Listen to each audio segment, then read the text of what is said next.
ఏం చేసిరా కిడ ఇగో పెద్దగా ఉంది అదే కొంచెం చిన్నగా ఉంది అంటే అది పెద్ద కోరిక ఇది చిన్న కోరిక. అసలు ఈ రాళ్ళు ఎట్లా ఎందుకు పెడతారు? దగ్గరికి వస్తే చిన్న కోరికలే కోరుతా. అక్కడ అనిరుద్ధు వాళ్ళ డాడీ ఎట్లా పెడతారు? అమ్మో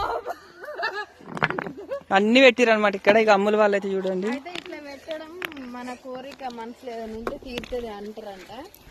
మేము కూడా పెట్టినాం. మరి రాజేశ్వర అక్క అయితే మళ్ళీ ఇంకోసారి వచ్చినప్పుడు మేము చూడాలి. చిట్టిని ఎత్తుకొని అయితే ముందుకు వెళ్ళిపోయింది అనమాట ఆల్రెడీ అక్క. చిన్న సంచి నువ్వు పట్టుకోవా? నేను చిట్టిని ఆమెకి ఇస్తా, నువ్వు నాకు సంచి ఇస్తావా? ఇక చిన్నమ్ములు సంచి దా ఇంకా అలా కొట్లాట చూడండి ఆడ రాళ్ళ కోసమా? ఇక సంచి ఇక చిన్న అమ్ములు పెద్ద అమ్ములు చిట్టి అయితే